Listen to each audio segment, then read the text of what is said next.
ساحة للعلم كنا نلتقي والحب والإخلاص زاد قلوبنا نمضي إلى نور اليقين ونرتقي قمم الفلاح وتاجنا. Assalamu alaikum wa rahmatullah, bienvenidos una semana más a Consultas Islámicas, vuestro programa de jurisprudencia islámica en el cual recibimos todas sus dudas y sus consultas relacionadas con el Islam y la jurisprudencia o el fiqh, el Islam y la jurisprudencia islámica. Y para responder a todas sus preguntas tengo el placer de tener conmigo una vez más a los dos expertos en esta materia. A mi derecha tengo a Mohamed Said Elides, bienvenido con nosotros. Assalamu alaikum. Jazakallah khair. Y a mi izquierda tengo al hermano Tawfiq Shiddadi al-Harraq. Assalamu alaikum wa rahmatullah. Bienvenido con nosotros. Barakallahu fikum. Como siempre, hacemos un pequeño recordatorio de que Consultas Islámicas se dedica no a emitir dictámenes, lo que se llama fatwa, sino que simplemente a transmitir los ahkam, las reglas islámicas que ya se han debatido y ya se han decidido por otros eruditos muy destacados de la umma islámica. También me gustaría recalcar una vez más que aquí solo transmitimos aquellas decisiones o ahkam que son claramente unánimes, ¿no?, entre los eruditos, y aquellas en las que hay divergencia de opinión, pues también intentamos al menos transmitir esa divergencia dando los argumentos de cada parte y siempre inclinándonos quizá a la parte con argumentos más sólidos.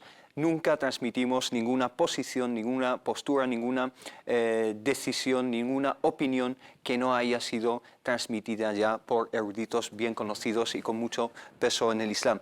Para empezar, inshallah, les recuerdo el número de teléfono a través del cual pueden hacernos llegar todas sus preguntas. Es el 911-7302-51, 911-7302-51. Y además, si nos llaman desde fuera de España, pueden poner 0034 como prefijo. También pueden comunicarse con nosotros a través de nuestro email, que es consultas@cordobainternacional.com, consultas@cordobainternacional.com, y las páginas de Facebook y de Twitter del canal también están abiertas para hacernos llegar sus mensajes. Y también tenemos el servicio de SMS a través del número 25588. Nos pueden enviar sus SMS con las siglas del canal CTV seguidas de espacio y su mensaje, y les recordamos que el 50% del coste de esos mensajes será destinado, inshallah, a nuestros hermanos refugiados de Siria, que Allah subhanahu wa ta'ala estén con ellos. Para empezar, inshallah, vamos a entrar directamente, con vuestro permiso, por supuesto, directamente en materia. Tenemos muchísimas preguntas e, inshallah, nos vamos a saltar esa introducción que tenemos normalmente y vamos a empezar con las preguntas. Tenemos una pregunta de Ummu Amin, que nos dice lo siguiente. Nos dice básicamente que ella lleva a cabo salat, lleva a cabo su oración, y a veces se le cae el hijab. Y quedan expuestas parte de su cuerpo que normalmente tiene que estar cubiertas durante el salah. ¿Qué es el hukm de esa salah? ¿Qué es la condición de esa salah? ¿Es válida o no? Bismillah ar-Rahman ar-Rahim, alhamdulillah, wa sallallahu wa sallam wa baraka ala mulana rasulillahi wa alihi wa sahbihi. En el nombre de Allah, misericordioso y clemente, alabado sea Allah, que la paz y las bendiciones de Allah sean con su amado profeta Muhammad, sus familiares, compañeros y aquellos que siguieron su vida hasta el día del juicio final. Sabemos que satr al-aura, taparse las partes íntimas o pudendas, como se puede llamar, es una de las condiciones, shurut as-salah. Sin ellas, as-salah es inválida, ni siquiera es aceptable, ¿no?, entre otras condiciones que todos sabemos. En el caso de los hombres, los límites, ¿no?, para los hombres son desde el ombligo hasta debajo de las rodillas, y en el caso de las mujeres todo el cuerpo salvo el rostro y las palmas de la mano. Una vez que estamos desarrollando, antes de empezar a rezar, debemos de cumplir con ese requisito, con ese shart, ¿no? Si no, nuestra oración, adentrar en la oración, no es válido, porque no va a ser aceptada ni va a ser correcta, porque incumplimos un requisito básico y fundamental. Pero una vez que desarrollemos esa salah, que estamos estableciendo la oración y, digamos, surge el caso de que se descubra accidentalmente o por desconocimiento o por descuido o por, digamos, descontrol, partes de esa aura. Hay que diferenciar entre dos aspectos, al-aura al-mughallada y al-aura al-khafifa, lo que son las partes muy íntimas que consideradas por nuestros sabios que son las partes íntimas, los que son la parte genital tanto del hombre como de la mujer. En el caso de la mujer es desde el ombligo hasta las rodillas. Si es al-aura al-mughallada, si se descubre, la opinión del Jumhur, as-salah es batila. Y si batila, inválida. Invalidada y abolida totalmente, y hay que volver a repetirla. Si es aura mujaffafa, se han descubierto parte del cuerpo que se le ha caído, por ejemplo, el velo. Si es accidental y ese descubrimiento, ¿no?, del pelo y esa falta, ese requisito, no dura mucho tiempo, si es por descuido, lo debe recuperar, digamos, de corregir esa cuestión y seguir con su rezo y no le afecta. En el caso de que dure mucho tiempo, durante todo rezo o gran parte del rezo, esa oración es inválida y la debe de repetir. Muy bien, Barakallahu Fik.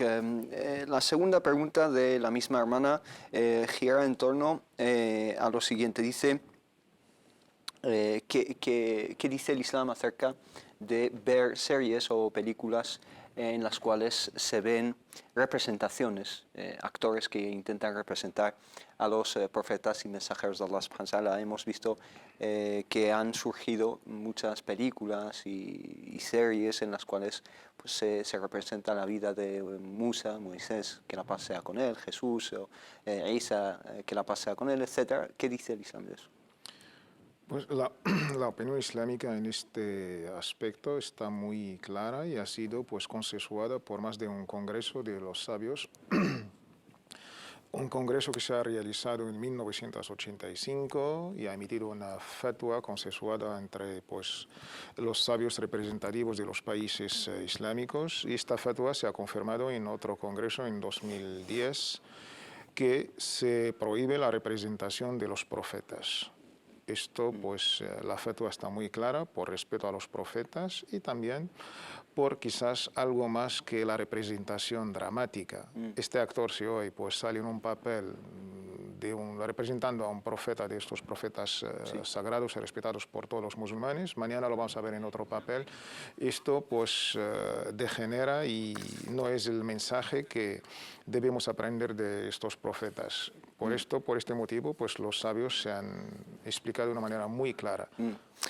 Bueno, los sabios se han decantado acerca de esta situación en el caso de los profetas y mensajeros de Allah subhanahu wa ta'ala. ¿Qué dicen del caso de los sahaba, los compañeros del profeta? Los sahaba, pues tenemos cierto debate. Hubo una fatwa pues, de estos congresos relacionado los profetas y mensajeros junto con los 4 califas bien guiados, y también hubo por un tiempo los 10 sahaba que han sido pues han tenido la noticia que van a ser las buenas nuevas del profeta. Las buenas nuevas del profeta pues durante su vida, que se van a ingresar en la vida, al-ashar al-mubashirin bil jannah. Pero con el tiempo hemos encontrado otras opiniones que todos los profetas y mensajeros menos los 4 califas. Pero también, todos los compañeros, ¿no? No, la fatwa era los profetas y mensajeros y los 4 califas. Estos está totalmente prohibido representarlos en una película, en una obra, digamos, dramática. Pero el consenso, lo que tenemos consensuado es los profetas y mensajeros. El caso de los profetas y mensajeros. Muy bien, Barakallahu Fik. Tenemos una llamada desde Málaga. Tenemos con nosotros a la hermana Sabah. Assalamu alaikum. Wa alaikum salam wa rahmatullahi wa barakatuh. Adelante. Mi pregunta es, bueno, la duda del testimonio de un hombre vale más que el de una mujer. Es decir, el testimonio de un hombre vale el de 2 mujeres. ¿Eso es cierto o es un...? Sí. Su pregunta es ¿por qué vale...? ¿Por qué vale el testimonio de la mujer vale de 2 mujeres por un hombre? Ajá. Cuando se supone que en el Islam la mujer y el hombre son iguales ante Dios. Exacto. Muy bien. ¿Alguna otra pregunta? Sí, la siguiente pregunta es que mi suegra le dejó unas joyas a mi hija y yo quería saber si tendría que sacar el zakat sobre esa joya, sobre ese collar de oro que tiene o eso es parte de un patrimonio heredado por parte de su abuela y ya está, o tengo que sacar el zakat cada año sobre ese oro que tengo. Sobre esa joya en concreto. No lo he entendido. Sí, Yo le agradezco muchísimo el programa que hacéis. Barakallahu fik. Me encanta y la verdad es que estamos aprendiendo muchísimo. Jazakallah khair, barakallahu fik. Manténgase un momento con nosotros porque creo que el hermano Mohammed Said La no... segunda pregunta no lo tengo claro. La segunda pregunta. Sí. Sí, ¿puede repetir usted la pregunta de las joyas? Sí, yo tengo, su abuela, la abuela paterna murió y me dejó una joya de su dote a mi hija. Entonces yo quería saber si tengo que sacar cada año lo que le corresponde de ¿La tienen como, digamos, una medida de ahorro o es de adorno? No, la tienen como adorno, como una adorno. Vale. pieza Sí, no. recordatoria de su abuela. Vale, perfecto. Muy bien. Muy bien, hermana Sabah, barakallahu fik. Assalamu alaikum wa rahmatullah. Wa alaikum salam wa rahmatullah. Gracias a vosotros. A usted, gracias. Bueno, empezamos con la primera pregunta. La hermana Sabah nos pregunta, nos dice en el Corán, dice que un testimonio de una mujer, según lo que dice la hermana Sabah, vale, de un hombre vale por 2 testimonios, o el testimonio de 2 mujeres, perdón. ¿Qué le podemos responder? ¿Por qué es así? Y si es así en realidad. En unos casos, no en todos los casos, hay que tener el contexto coránico y la alía sobre todo cuando habló Allah subhanahu wa ta'ala que el testimonio de un hombre vale por 2 mujeres era muy, digamos, limitado en ciertos asuntos. También hay otras situaciones donde el testimonio de la mujer pues solamente se acepta, vale más que el hombre, ni siquiera se acepta el testimonio de un hombre. En el caso, el Corán habló de un caso muy concreto, podemos hablar de algo que es de préstamos, operaciones económicas y números y estas cosas, y otros los sabios los han comparado con asesinatos y homicidios, por respeto a la mujer y por el estado, digamos, emocional al ver sangre, estas cosas, siempre para confirmar a la hora del cuando está llamada como testigo por el juez para que se confirma este testimonio. Pero también tenemos otros casos que son, por ejemplo, pues el nacimiento, cosas, digamos, de las mujeres, pues ni siquiera 3 hombres valen. Solo de la mujer. Sí. Hay que tener esto en su contexto de todo, digamos, el conjunto de la justicia islámica. No separarlo, hacer una lectura selectiva de una alía sin la otra.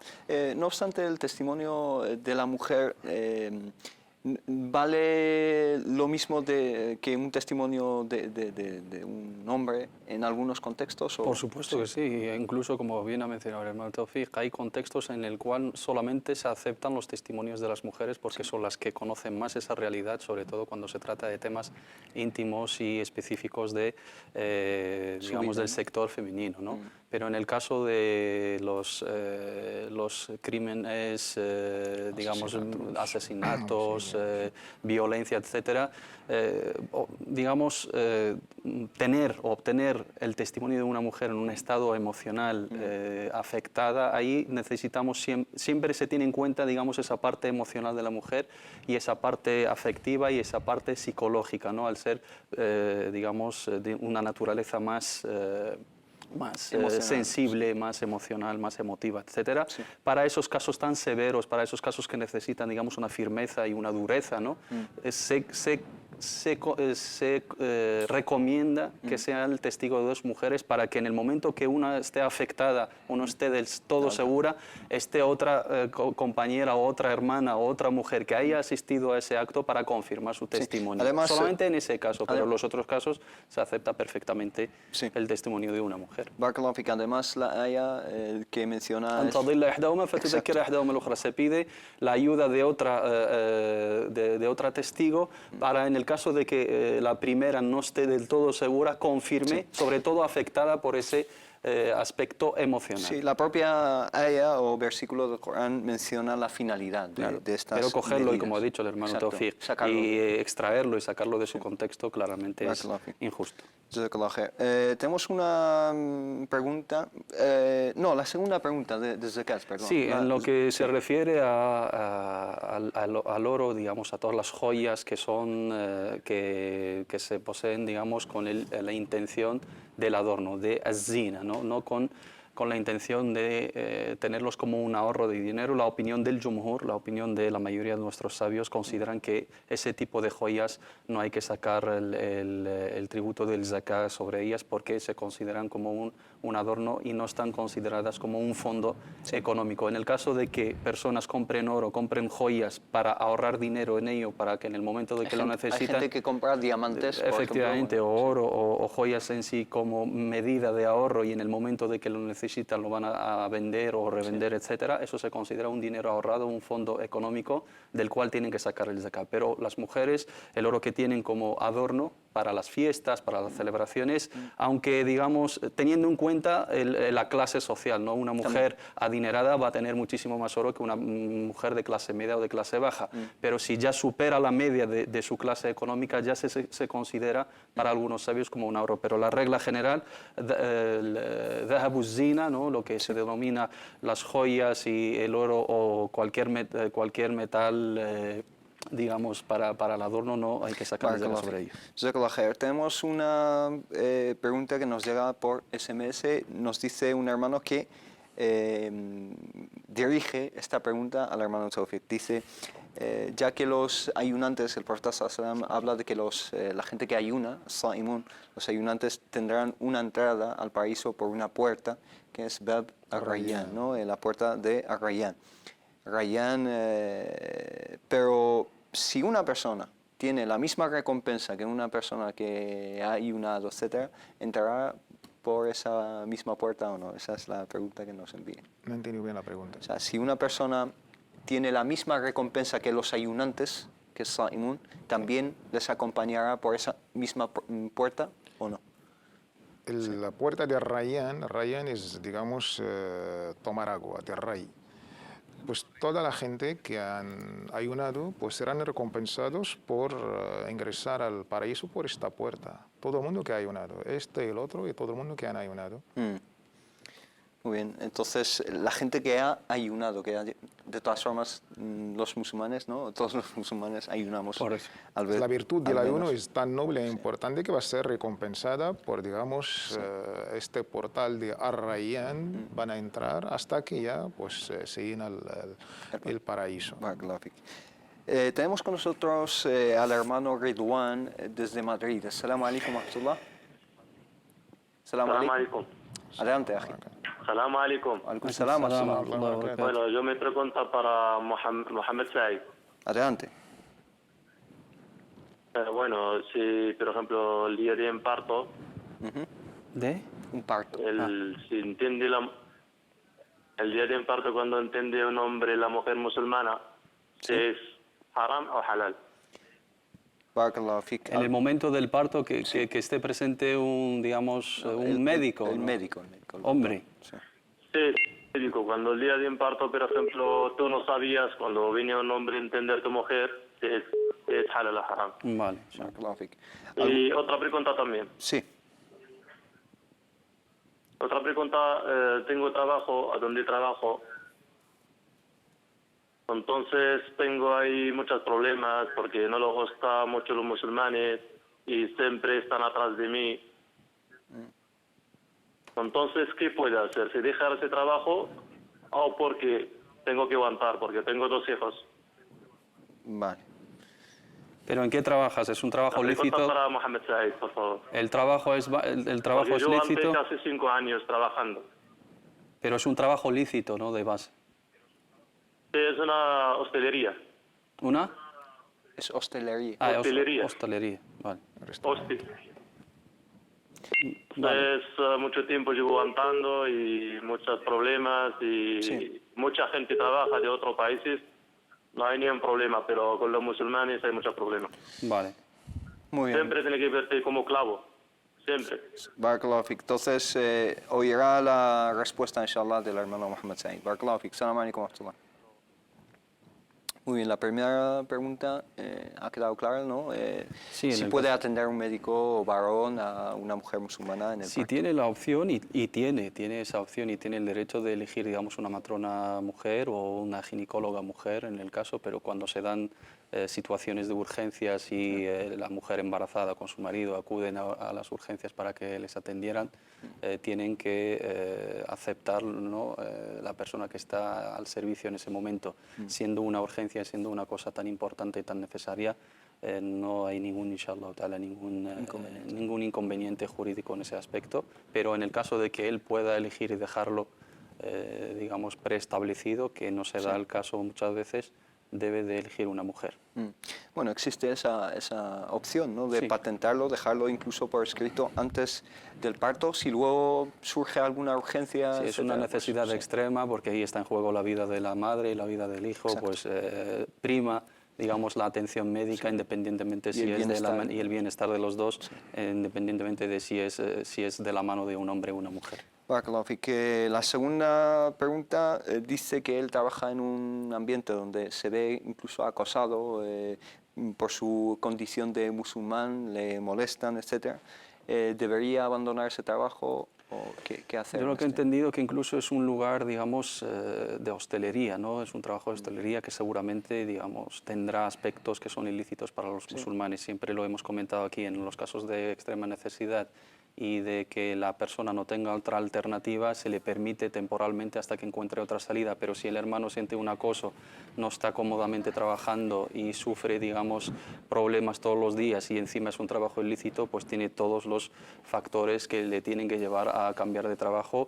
Y recordarle el hadith del profeta Muhammad sallallahu alaihi wasallam, man taraka shay'an fil harami,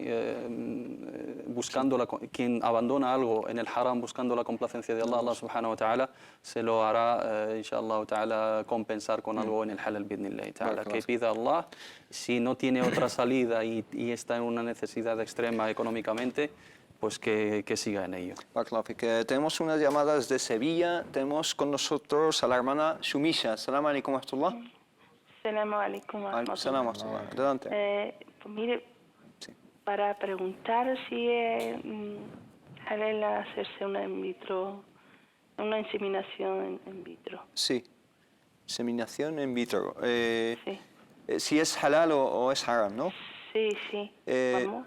¿Ha quedado claro? Le preguntamos quizá si el semen que se va a utilizar es de, marido. No, del marido, sí, sí. de su Marido y marido. mujer casados. Y están ustedes casados. casados, etcétera. Vale, muy Sí, bien. sí, sí. ¿Alguna otra pregunta? ¿Tenéis la Nada seguridad? ¿No? ¿Es una clínica privada o es un centro público? Una clínica privada.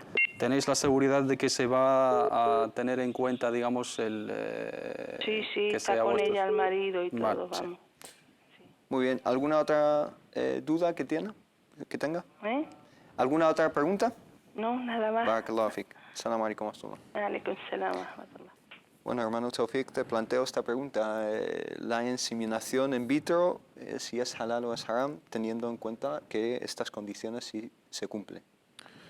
Pues en este caso, como último recurso, que esta pareja pues hacer la inseminación in vitro. Yo creo que el hermano Mohammed lo ha contestado en otro capítulo, pero para repetir, siendo siempre un matrimonio, alhamdulillah, pues islámico, con todas sus condiciones, y el óvulo y el semen es del marido y su propia esposa, en este caso está islámicamente permitido.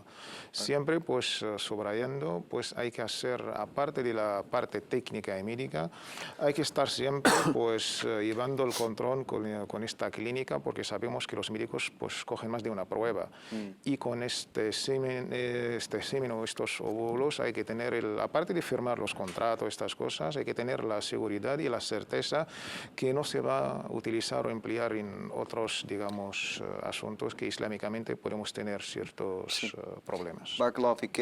Una pregunta muy parecida que nos llega por Facebook de la hermana Nora, que nos dice: me gustaría saber si es haram hacer una donación de óvulos.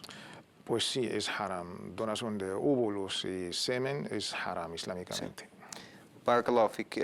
Vamos a atender alguna pregunta, inshallah, que nos llegan también desde Facebook. Tenemos una pregunta que dice, ¿cuáles son los derechos hereditarios en cuanto a apellido, etcétera, de un hijo que se comprueba la paternidad después de 41 años en una relación en soltería? Quiere decir, una relación que ha sido ilícita o ilegítima, ¿no? La consideración de los hijos fruto de relaciones extramatrimoniales se denominan lamentablemente como hijos del adulterio o hijos ilegales, أولاد غير شرعيين o أولاد الزنا.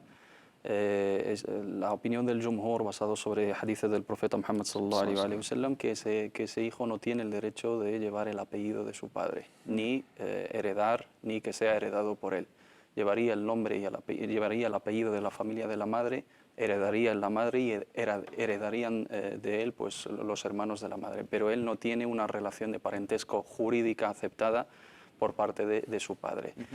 Hay una opinión del imam Abu Hanifa y otros sabios en el contexto de que el padre reconozca su error y quiera casarse con la madre justo, digamos, después de haber cometido ese error del adulterio, ahí sí que contempla la posibilidad de que sea un matrimonio legal y que lleve su apellido, ya que no hay un reclamo por otras personas y no hay otras personas implicadas, digamos, y hoy en día que hay la prueba del ADN, etcétera. Pero la base, la opinión del Jumhur, que los hijos frutos de las relaciones extramatrimoniales no deberían llevar el nombre del padre, no serían hijos, digamos, considerados jurídicamente de esos padres, por lo tanto no tendrían derecho a la herencia, ese padre y sus hijos no tendrían derecho de la herencia de ese hijo y viceversa, solamente por parte de la madre.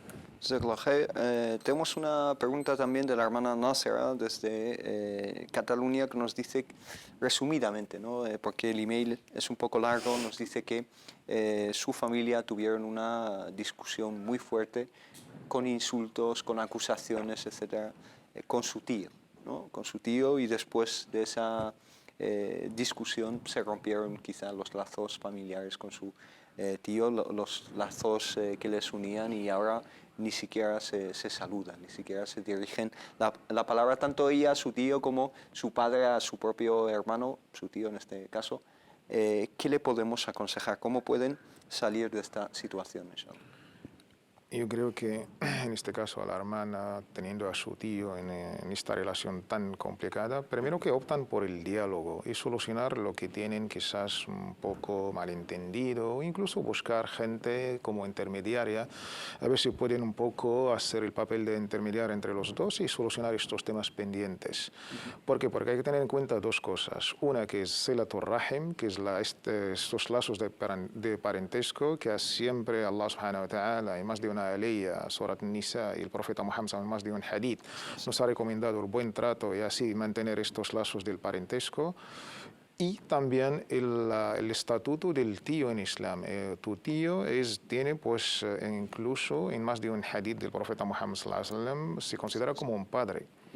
No en el sentido ¿Qué dice el profeta sallallahu alaihi wasallam? el khalatu wal ammu walid. Tu tía materna es como tu madre y tu tío es como un padre. O sea, que el mismo no respeto, en el aspecto jurídico de herencia, sí. No, el aspecto del buen trato. Sí, el mismo respeto. Exacto. Claro. Buen tratar, respeto y estas cosas. Y sabemos lo que significa un padre. Entonces, el bien trato a los padres, pues ahí también está los tíos. Tenemos el ejemplo del profeta sallallahu alaihi wasallam con su tío siendo politeísta, con su tía mushrik, también, ¿no? Abu Talib. No. Y en este caso, pues yo recomendaría a la hermana pues de solucionar los temas y nunca, digamos, opta por romper estas relaciones, y que tendrá paciencia y que busque intermediarios, amigos de ambos. Barakallahu fik.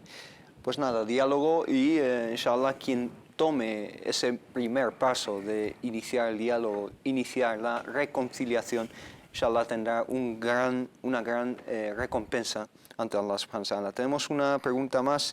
En Facebook nos dice un hermano un depósito, una fianza, ¿no? Una fianza que él depositó para su alquiler hace 2 años y la tiene el arrendatario de esa casa. Dice que sí debe sacar lo que es zakat por esa cantidad. Sí, debe de sacar el zakat por esa cantidad porque se considera un depósito como una deuda que la tiene con una persona. Si esa parte junto con lo que tiene supera, digamos, el mínimo imponible, que es el nisab, y pasa un año después de adquirirlo, debe de sacar la cuota, que son un 2,5% del total de esa pertenencia.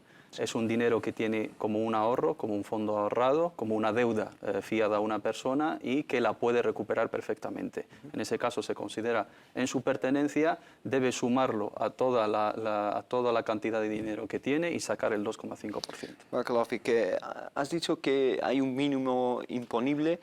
Si este depósito o esta fianza no llega a ese límite, No saca. no saca. Pero si la suma Total de lo que tiene, junto a ese depósito, sí tiene que sacarlo. El mínimo imponible, que es el nisab, son 80 gramos de oro. Hay que ver la valoración o el precio oficial digamos, en la actualidad, y en base a ello se calcula digamos, ese mínimo, y después después de que esté en su posesión, pase un año íntegro, un año lunar jurídico. Han pasado 2 en este caso. Tiene que sacar entonces por los 2 años, inshallah. Barakallahu fik.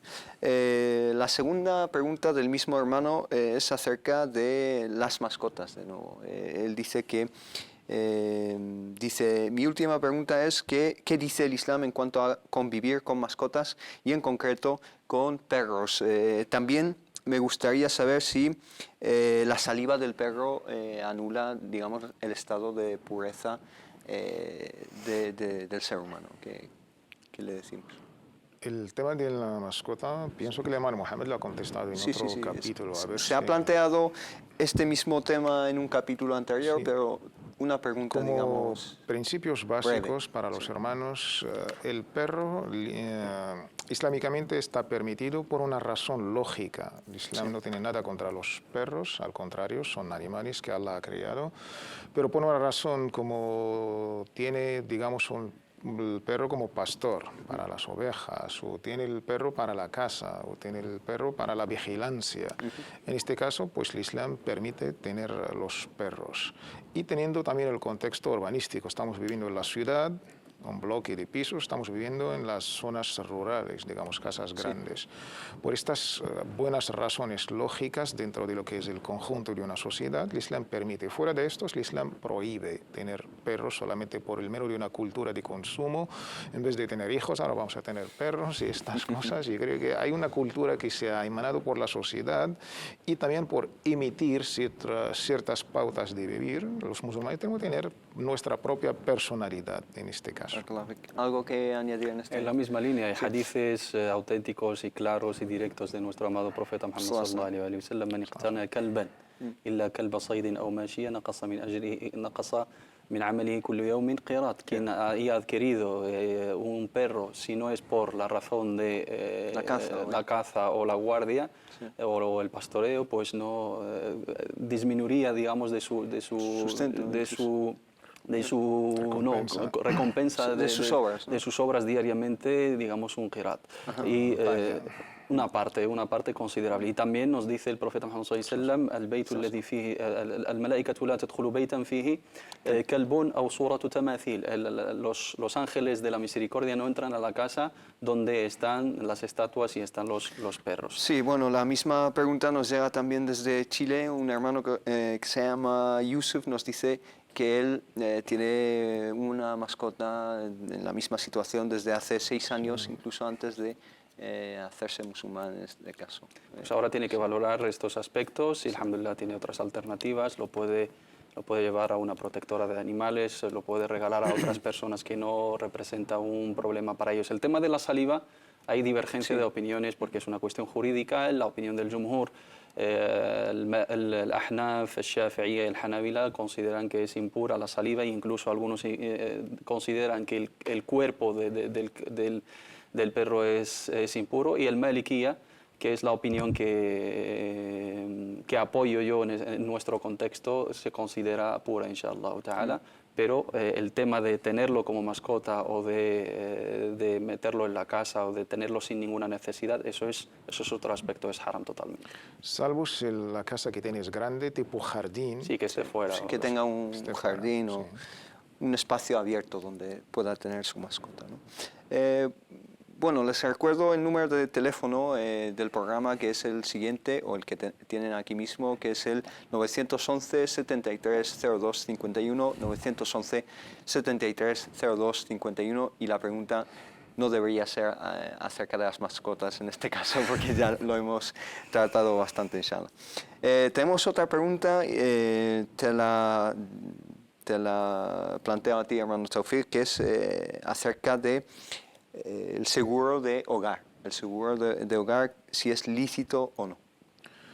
Por definición, el sistema, digamos, económico, pues la filosofía de los seguros es un sistema totalmente capitalista, se basa sobre la usura y se basa de una manera, pues, contraria con el sistema económico islámico. Pues si llamamos a los musulmanes, alhamdulillah, aquí viviendo como ciudadanos en Europa, pues que busquen a darnos alternativas, teniendo pues su peso económico, no solamente demográfico, que nos, digamos, hemos visto bancos islámicos en Bretaña, ¿por qué no podemos tener también pues, empresas alternativas de seguros teniendo el sistema económico islámico? En este caso, el seguro de hogar está prohibido, salvo por quizás situaciones extremas o de urgencia. Pero solamente por mantenerlo, por capricho, la vida la tiene Allah subhanahu wa ta'ala, ¿no? La empresa ni mucho. Sí, el seguro de hogar, ¿lo mismo se puede decir del seguro de vida? Sí, lo mismo. Salvo los sabios han descartado el coche, porque es una necesidad extrema. Fuera del coche, pues los sabios se han declarado pues, contra estos tipos de seguros, pero presentando alternativas. Cuando son trámites obligatorios, ¿no? Cuando son, en el caso de los coches es un trámite obligatorio y no puedes conducir. No puedes conducir, no puedes, digamos, adquirir un coche y circular con ellos si no es tal. Sí. Y incluso si tenemos una alternativa del seguro cooperativo, que es el término ta'awuni, deberíamos recurrir a ello, pero al no tenerla, al ser una obligación, sí se hace. Alhamdulillah. Tenemos una pregunta de la hermana Vanessa que nos dice, o mejor tenemos una llamada, vamos a darle prioridad a las llamadas, inshallah. Tenemos a Abdelrahman desde Valencia. Assalamu alaikum wa rahmatullah. Wa alaikum salam. Adelante. Primero quiero agradeceros el programa porque la verdad nos viene muy bien. Y la verdad es una duda de un amigo mío que me pregunta mucho, es un chico que ha nacido aquí y eso, y está haciendo pues la depilación y es un hombre y tenemos la duda si es halal o haram. ¿Está haciendo, perdón? La depilación. Depilación, sí. Sí. Depilación del cuerpo, de las cejas. Sí, cuerpo entero. Bueno. Cuerpo entero. ¿Tiene alguna otra pregunta, hermano? No, gracias. Barakallahu fik. Assalamu alaikum. Bueno, esta pregunta sí que la hemos tratado con anterioridad. ¿Qué le decimos a la hermana?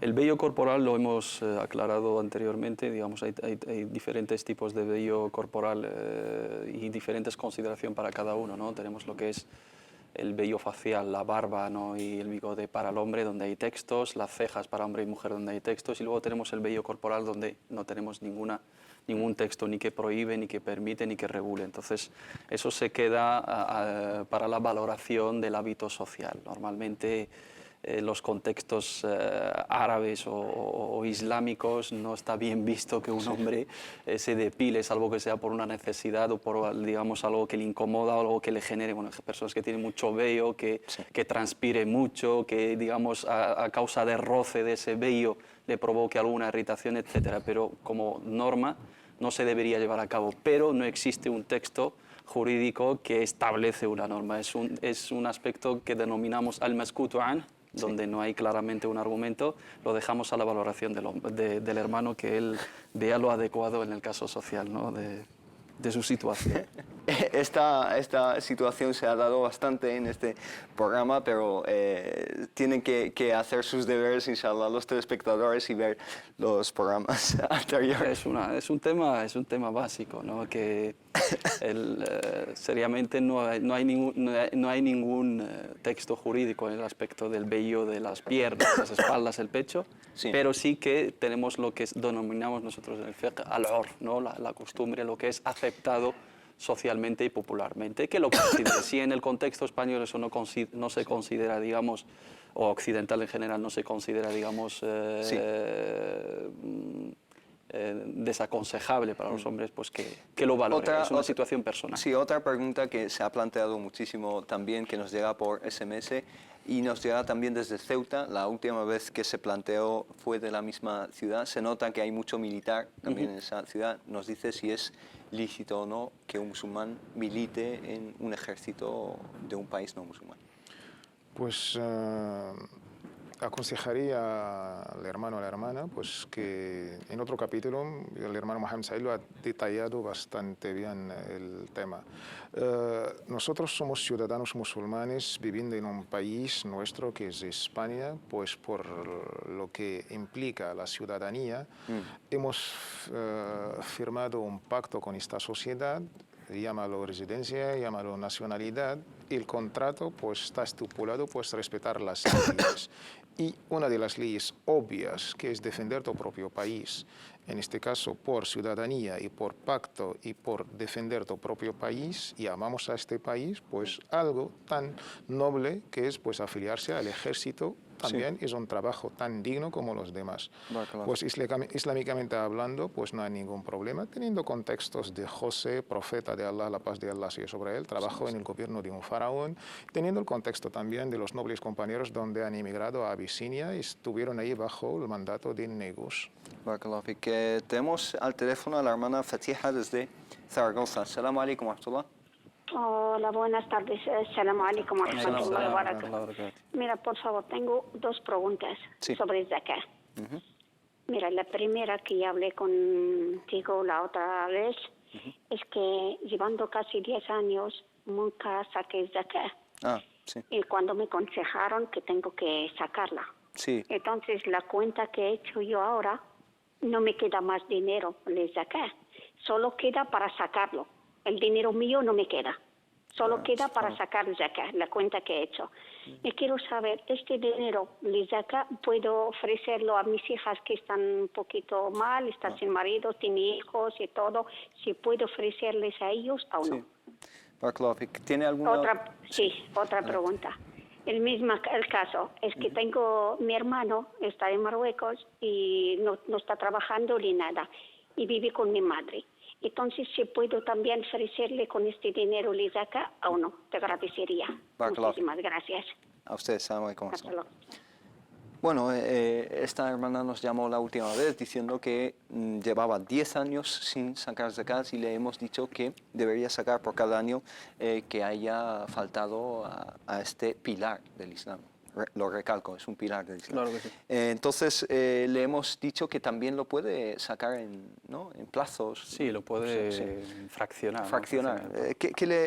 ¿Qué le aconsejamos en este caso? Y también si se lo puede ofrecer a familiares tan directos como sus hijas y su hermano. Lo de ofrecérselo a los familiares directos o cercanos es lo recomendable, ¿no? Tenemos las 8 categorías que son merecedoras del zakat, y esas 8 categorías, cuando son personas cercanas, pues tienen una prioridad, salvo en los casos de que darles ese zakat es una manera de evadir, de, digamos, engañar para no cumplir con nuestra manutención y nuestro deber hacia esas personas. Ejemplo, una madre da el zakat a su hija que su manutención corre a su cargo para no, digamos, gastar y dar esa manutención. O un hijo le da el zakat a sus padres que le corresponde a él su manutención para evadir, digamos, esa obligación. En ese caso no, pero para ayudar a hermanos, hijos que están casados o no están casados porque no tienen dinero,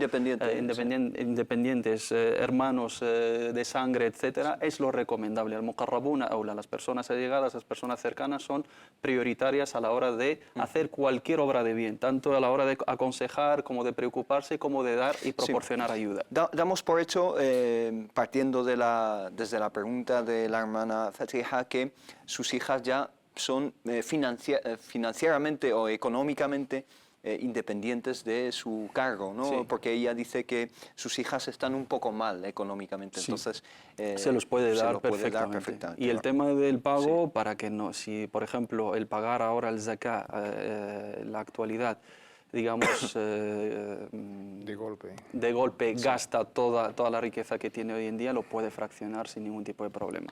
Barakallahu fik. Entonces, alhamdulillah, como vemos, el Islam es una religión llena también de muchísimas facilidades y si ve que lo mejor es dedicar ese dinero a su hermano y a sus familiares más cercanos, es lo más recomendable, inshallah. Tenemos una pregunta aquí muy curiosa de la hermana Vanessa, que nos dice: Assalamu alaikum, quería hacer una pregunta. A los niños cuando nacen y son pequeños, ¿se les puede poner ropa con dibujos y muñecos? Es que yo he leído que sí, pero mi marido me ha dicho que no es así, que no se puede. No hay ningún problema, salvo que los propios dibujos en sí son dibujos que son decentes, son dibujos en sus significados, no son contrarios con la aqida, con la sharia islámica, pues teniendo dibujos así didácticos, dibujos animados que vemos y siempre con estas dos condiciones que son decentes y que no llevan quizás un mensaje contra la sharia islámica. Incluso, aparte, aunque la hermana no ha preguntado, para saber, pueden jugar incluso con muñecas y con... Sí. No ¿Qué dice el Islam acerca de eso? ¿Peluches, muñecas? Totalmente permitido y aparte por una, digamos, evidencia tan tierna que era nuestra madre, la madre de todos los creyentes, Aisha, que Allah esté complacido con ella, pues jugaba con, digamos, con muñecos tipo así, muñecas con alas. Entró el profeta sallallahu alaihi wasallam y tenía un caballo con alas y le dijo: mira, es que un caballo nunca ha tenido alas. Y Aisha le replicó: ¿tú no sabías los caballos que tenía Salomón? Y el profeta Muhammad aprobando esto con una muy buena sonrisa. Alhamdulillah, entonces la respuesta a la hermana Vanessa, que sus hijos pueden llevar perfectamente ropa con Bob Esponja y compañía. Tenemos al teléfono al hermano Ashraf desde Sevilla. Assalamu alaikum wa rahmatullah. Aló, salam alaikum, buenas tardes a todos. Salam wa rahmatullah. Adelante. Quería preguntar dos cosas. Lo primero que quería preguntar es que yo tengo mi madre que tiene aproximadamente unos 76 años, 78 años, y bueno, ya tiene esos conocimientos en el Islam y más o menos de una forma moderada. Pero sí que es verdad que cuando nosotros salimos a veces, estoy yo con ella y salimos en mi coche a dar una vuelta para un asunto o para otro, pues resulta que cuando ella escucha la llamada de rezar, pues ella coge y, claro, está al lado y reza en el coche. Entonces, a mí mucha gente me ha dicho que eso no se puede hacer porque es haram. Y entonces, claro, pues yo estoy siempre ahí en el dilema, no sé si corregirle y decirle: mamá, no, espere hasta que lleguemos a casa a rezar, o no hacerlo. Esto es lo primero. Sí. ¿Y puedo preguntar ya la segunda también? Sí, por supuesto. Vale, de acuerdo. La segunda es lo siguiente. Yo quería saber si en el Islam es halal o haram, o se puede o no se puede celebrar los cumpleaños. Bajo mi punto de vista y bajo mi entender, creo que no se puede. Creo que no se puede, pero sí que es verdad que más de una vez he entrado más o menos en media, no discusiones, pero con una persona u otra, pues sí se puede, pues no se puede, creo que no. Entonces quería saberlo de una forma o manera documentada. Y con eso acabo y muchísimas gracias. A usted, salam alaikum wa rahmatullah, gracias. Wa alaikum salam. Bueno, dos preguntas muy importantes. Una incluso tiene muchísimo que ver con otra pregunta, que es la de rezar salat a la ráhila o rezar dentro de un medio de transporte, sea un coche, un avión, un autobús, etc. Entonces hay que tener en cuenta también el contexto. Su madre es una señora mayor de casi 80 años y está con su wudú, está en el coche. ¿Qué debe hacer este hijo? ¿Debe obligarle a ir a la mezquita o a rezar antes en casa? Antes de hablar de los casos especiales y de contextos, vamos a hablar de la base, ¿no? Hay que diferenciar entre el rezo obligatorio y el rezo opcional, salat al-farida y salat al-tatawwu. Salat al-tatawwu al-nafila que es voluntaria, se puede llevar sobre el rajso en un medio de transporte, sentado, de pie, etcétera, porque el qiyam, que es estar erguido de pie, establecido a la hora de rezar, no es uno de los pilares, pero en el caso del náfila no es tan necesario, y tenemos el argumento de que el profeta Muhammad sallallahu alaihi wa sallam rezaba encima de su rahle, de su camella, el witr y otras nawafil, y es recomendable que en el momento de empezar la oración que esté dirigida hacia el qibla, pero una vez que empieza la oración da igual hacia dónde se dirige, porque es un rezo opcional, no se exige al máximo el pilar de rezar erguido ni el tawajjuh ila al-qibla, estar en la orientación de la Meca. Pero en el caso de la oración, el rezo obligatorio, salat al-farida, al-qiyam es rukn min arkani as-salah, estar erguido y rezar de pie, salvo si hay algún impedimento jurídico, es una obligación. Entonces no se puede llevar la oración obligatoria sentado, salvo en los casos extremos de, primero, no poder por estar impedido por alguna enfermedad o por alguna cuestión de salud, segundo, por temor a que salga el tiempo. Que estemos muy ajustados de tiempo, si paro y bajo a rezar voy a perder la oración.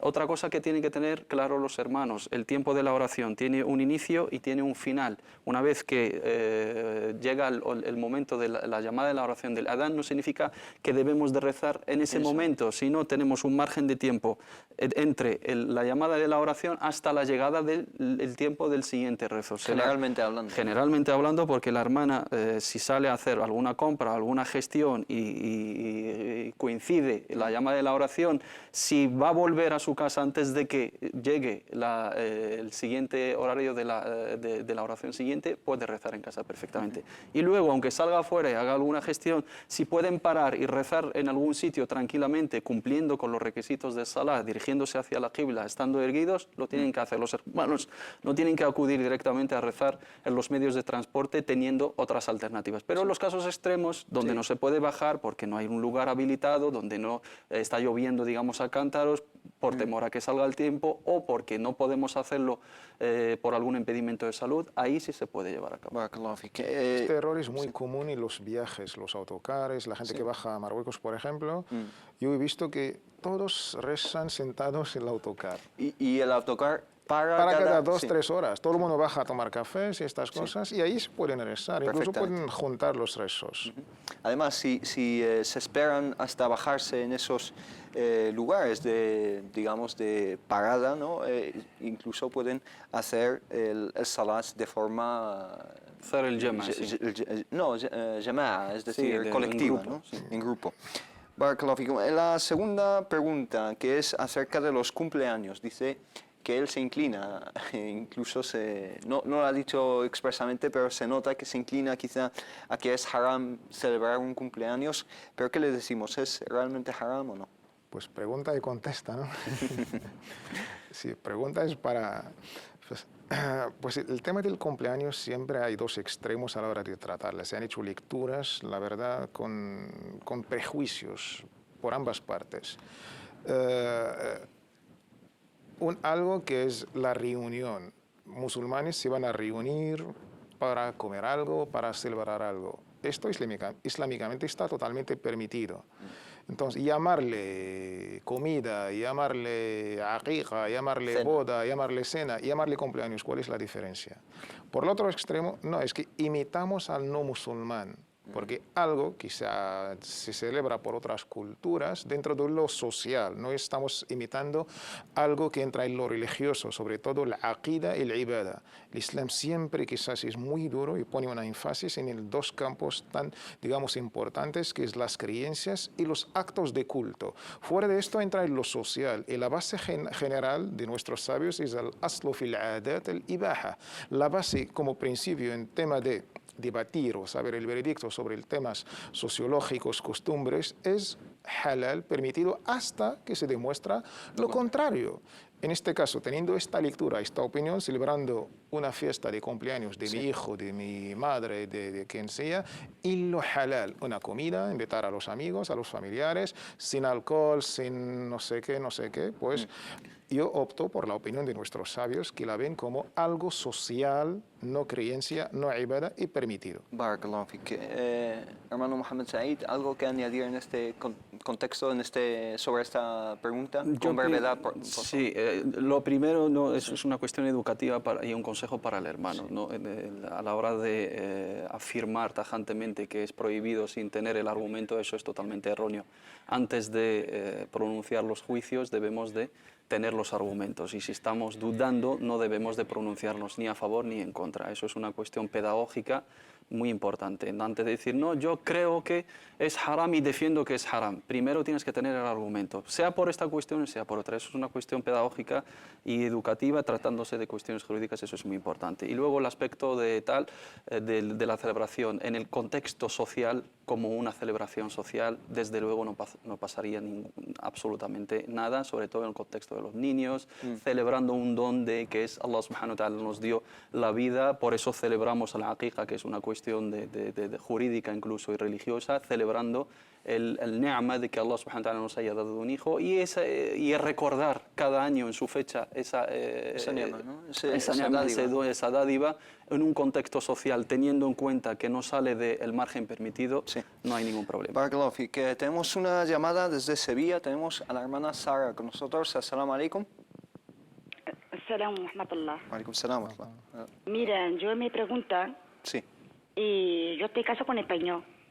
¿Está usted casada con un señor español? ¿Vale? Sí, con un español. Sí. Entonces yo practicaba mi religión. Pero español musulmán, no musulmán. Español no. No, español, católico él. Ah, católico. Porque español hay españoles musulmanes también. Yo respeto el suyo y él respeta el mío.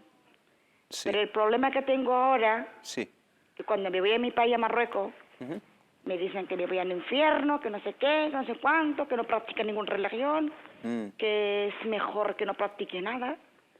Entonces, me he quedado en... ¿Le dicen que es mejor que no practique nada? Sí, eso me dice mi familia, que me voy al infierno. ¿Ella es musulmana? Usted es musulmana, por supuesto, ¿no? Sí, inshallah. Alhamdulillah. Muy bien, entonces su pregunta es si es lícito o no casarse con personas de otra religión, ¿no? Sí, pero vale. Tengo mis motivos. ¿Tienen hijos? Tengo 3 niños de mi anterior matrimonio. No, con él. No, ¿Con él tiene hijos? Con él no. No, con él no. Sí. ¿Sabía usted que no era permitido casarse con un no musulmán o no lo sabía? Lo sabía, pero la constancia de la vida... Sí. Barakallahu fik. Le diría que lo que tengo que hacer. Inshallah, intentaremos darle algún consejo desde aquí, inshallah. Barakallahu fik, hermana. Assalamu alaikum. ¿Qué le contestamos a la hermana Sara desde Sevilla? Son cuestiones complicadas, la verdad, y igual es un caso que hay que tratar de manera individual y personal, pero la base, la norma, lo sabemos todos, que una mujer musulmana no debe de casarse, no puede casarse, no tiene permitido casarse con un no musulmán, sea de alguna religión o no lo sea.